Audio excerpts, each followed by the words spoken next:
Okay, I just finished doing the belt on here. The old belt that was on here, it was an original Polaris belt. It was all cracked up and just nasty. I mean, it was so wore out that when I threw it on the ground, it collapsed. It was like a rubber band. There's nothing left to it. Got the new belt in. I added these braces, bent them up myself. Now it doesn't shake as much. As you can see, I got my plate mount. Here's my brackets. I've got my LED lights. I got the LED tail light. I got my reflectors.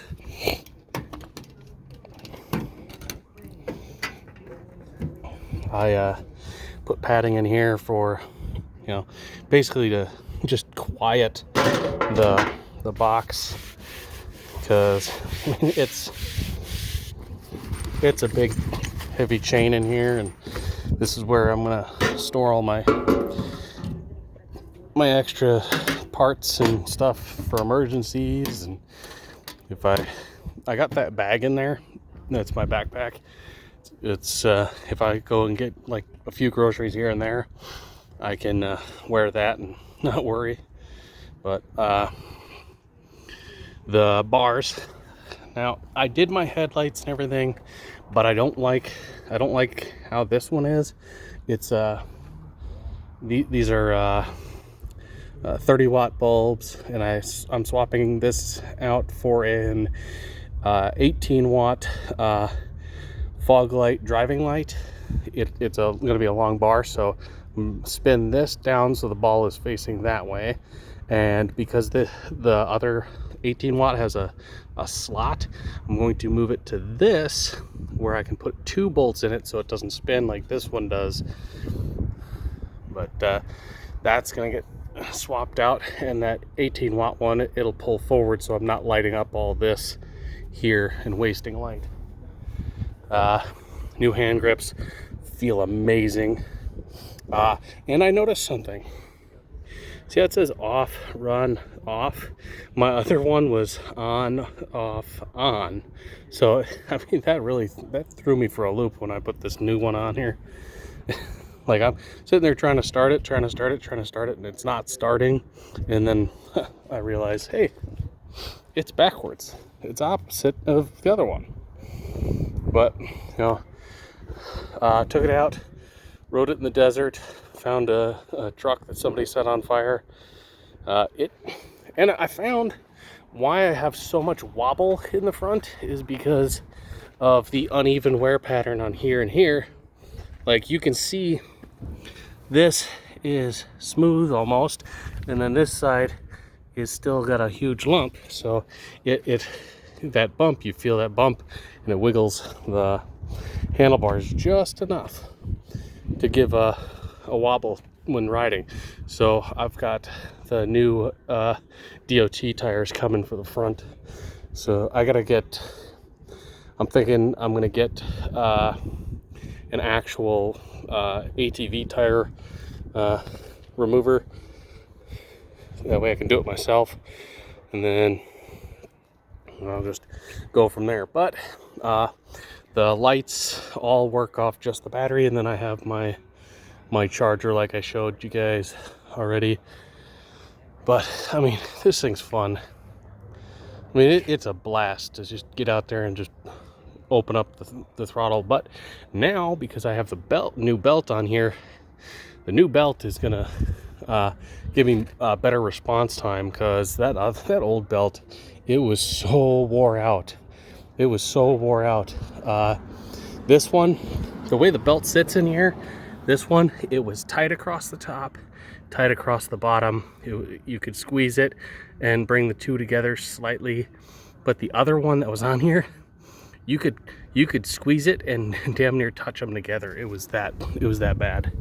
I mean, it was ridiculous.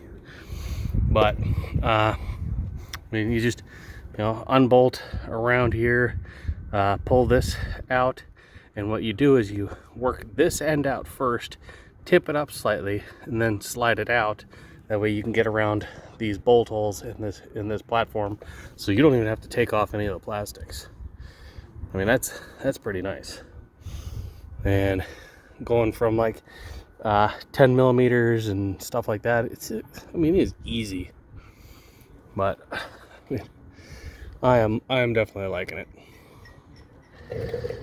I gotta go out and play on it some more to get that belt broke in, and to check to see how much rattle I have. Because I don't know if you can see that gap right there.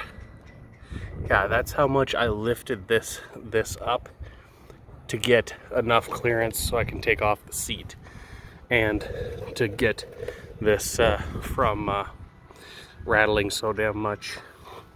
But I mean, yeah, there's a big gap in there now. But I mean, it is what it is, I guess. I gotta get some new tires or new rims put on the back. I gotta get new rims and new tires. But I got my hitch mounted. I still got to do the belt, but like, people don't understand how these belts get tightened just by moving this. See how off center this is? You got this big chunk here, little chunk here. That's how you adjust it. It moves the axle in and out just enough to tighten the belt. Not sure if anybody ever really broke it down as to why or how that works, but these guys are pretty cheap, like 20-30 bucks on eBay.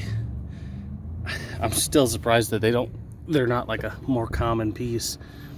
I got a new brake caliper coming, because I found that the side that pushes this way on the inside of the actual pads, it doesn't move. It's seized up, so that's why I don't have the back brakes like I want.